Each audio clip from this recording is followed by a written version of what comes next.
atenção. Sua alma, quando ela te governa, ela é a líder da tua vida. O que é isso, quando a tua alma te governa? Você se torna um crente governado pela alma, um crente que eu vou chamar de crente almático, tá bom? Um crente almático. Você se torna um crente almático que tudo que você faz e que você vive na tua vida cristã com Deus é pela alma. Olha que desgraça isso aqui, ó. O que é a alma? O lugar do sentimento.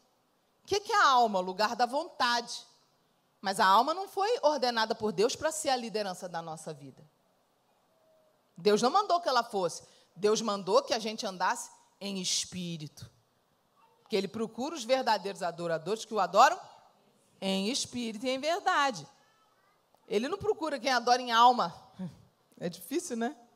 A alma está ali na palavra verdade, de todo o teu coração. Aí sim, se você buscar de todo o teu coração, com toda a força do teu querer, você vai encontrar. Quem entendeu?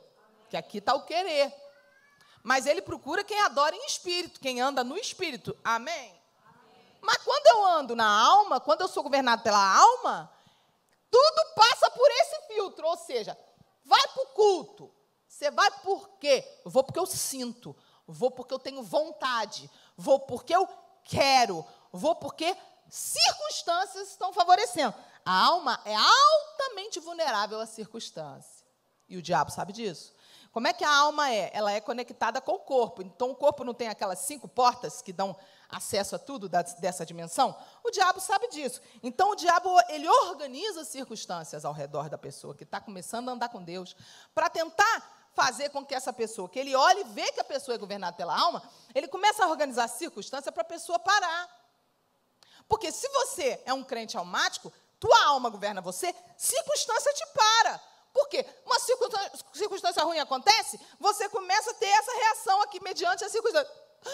Ai, meu Deus, eu não estou bem, essa situação está me deixando mal. Ao invés de você olhar para a situação e falar, está muito triste essa situação, mas eu vou prosseguir. Quando você é uma pessoa almática, circunstâncias movem sua vida. E quando você anda no Espírito, é completamente diferente. Quando você anda no Espírito, é assim, presta atenção. O Espírito Santo, ele vem morar dentro do teu espírito humano. Antes dele morar dentro do teu espírito humano, ele vivifica o teu espírito humano, que estava morto espiritualmente. Como é que é isso? Vou explicar rapidinho. Quando Deus criou o ser humano, Ele criou tudo integrado. Corpo, alma, espírito, alma e corpo. Lá no Éden, na história de Adão e Eva. Então, imagine invisivelmente, com a sua imaginação, um fio conectando o espírito com a alma e um fio invisível conectando a alma com o corpo. Está imaginando, tá? Está imaginando? Beleza. Aí, o que aconteceu com Adão e Eva quando eles comeram o tal do fruto que tinha a semente da maldade? Deus teve que mudar a nossa dimensão, tirar a nossa dimensão de dentro da eternidade. A nossa dimensão caiu fora da eternidade, caiu numa dimensão do tempo, foi estabelecido na gente, aqui na nossa dimensão, um tempo cronológico. Tá? A palavra cronos, que iniciou essa palavra cronológico. É um tempo onde as coisas apodrecem, envelhecem, estragam. Não tinha isso antes deles pecarem. Ninguém envelhecia, ninguém morria, as coisas não estragavam, ok? Aí eles comem o fruto e caem da eternidade. Quando eles caem, Deus faz isso aqui, ó. Imagina uma espada aqui, ó, na mão de Deus. Corta esse fio que ligava o espírito humano das pessoas com a alma humana das pessoas. O Espírito Santo, quando ele toca no nosso espírito humano. Quando ele batiza e vem morar dentro do nosso espírito humano. Vocês estão entendendo isso? Então, quando Deus cortou, ele cortou por um motivo. A humanidade não poderia viver afastada de Deus, numa dimensão caída, com a conexão espiritual 24 horas. Porque essa conexão espiritual dá poderes ao ser humano. Para você entender o que acontece com essa conexão, quando uma pessoa está cheia do Espírito Santo, que o Espírito Santo está morando aqui dentro da pessoa, o Espírito Santo faz assim, ó, puxa aqui o pavio dele, o fio dele aqui, o cabo dele, e conecta aqui, ó.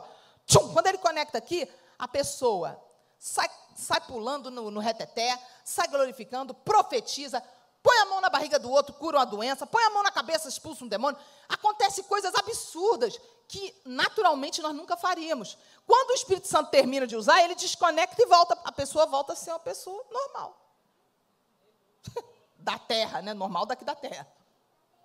Ninguém fica 24 horas mais conectado. Por quê? Porque a hora que ele está conectado com você, não há limites para o que você possa realizar.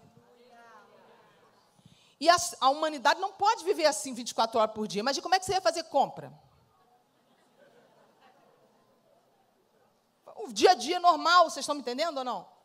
Então, é na hora que ele te toma, morando dentro do teu espírito humano, a hora que ele te toma, ele faz essa conexão de novo, libera daqui, aí vem na tua mente o que fazer, aí tu abre a boca e fala, não sabe nem o que você está fazendo. Você não tem como. Claro que o espírito do profeta está sujeito ao profeta. Claro que. Não, isso está muito. Vou calar minha boca. Você consegue se obrigar a calar a boca. Mas se você deixar ele fluir, ele flui. Agora, entenda isso. Quando Adão e Eva pecaram, antes deles pecarem, não era assim. Eles tinham tudo perfeito. Então, por isso, eles viam Deus face a face e não morriam. Porque eles eram iguais, conectados 24 horas por dia. Aí Deus manda cortar. Puf. O que aconteceu com toda a humanidade depois disso? Todos os filhos de Adão e Eva, todos os descendentes dos filhos de Adão e Eva, todos os netos dos filhos de Adão e Eva, os bisnetos dos bisnetos dos bisnetos dos filhos de Adão e Eva, que a gente é tudo infinita neto deles, né? Beleza? Deu para entender, né? A gente é infinita neto deles. Ok. O que aconteceu com a humanidade depois da queda? Pergunta, o que aconteceu? Toda a humanidade nasceu, a partir daquele dia, diferente. Nossos filhos nascem assim. Eu nasci, você também. Depois de Adão, todo mundo nasce com o corpo vivo, com a mente, a alma viva, o espírito morto. Ninguém nasce com o espírito vivo. Aí, quem foi a única pessoa que nasceu sem o corte, sem conhecer o pecado? Ele nasceu sem o corte, ele não nasceu na condição humana normal. Ele foi feito um embrião perfeito e passou, o embrião atravessou o ventre de Maria, Maria foi barriga de aluguel de Deus. Se ela tivesse tido relações sexuais para engravidar, ele teria nascido com corte, porque teria nascido na condição natural. Quem está entendendo? Então, Jesus é colocado pronto no ventre dela, disfarçado de homem, mas ele veio na condição de homem também, ele fez questão de vir, de sentir tudo que a gente sentia, porque ele precisava pagar o preço por nós, então ele tinha que passar por tudo. Então ele veio com um fio perfeito, por isso ele é chamado na Bíblia de o último Adão. Quem está entendendo até aí? Okay? Porque o primeiro Adão tinha o fio perfeito e foi quebrado, e o último Adão também tinha um fio perfeito. Ué, e o fio do último Adão, o fio de Jesus, foi quebrado em algum momento? Sim. Qual momento que foi quebrado? No último minuto, antes dele morrer, ele falou para o pai, pai, a hora que o pai corta ele, você sabe que na hora que ele está no Getsemane, ele pede para o pai não cortar ele, né? Tem muita gente que não entende o que ele estava pedindo. Tem gente que pensa que ele estava pedindo para não morrer. Não. Ele estava falando assim, pai, se possível, dentro de todo este banquete que seria oferecido, porque ele era o cordeiro a ser oferecido, dentro do banquete que seria oferecido, tem um cálice que eu não quero beber. Quando você vai a um banquete, você bebe muitos cálices. Você bebe suco, você bebe água, você bebe muitos copos, não é um copo só. Então, ele disse, esse cálice, afasta, se possível, esse cálice, só esse. Tem muita gente que acha que era o prego no pulso. Não era. Jesus não tinha medo nada disso. Ele tinha medo desse momento. Olhe para cá. Pergunte por quê.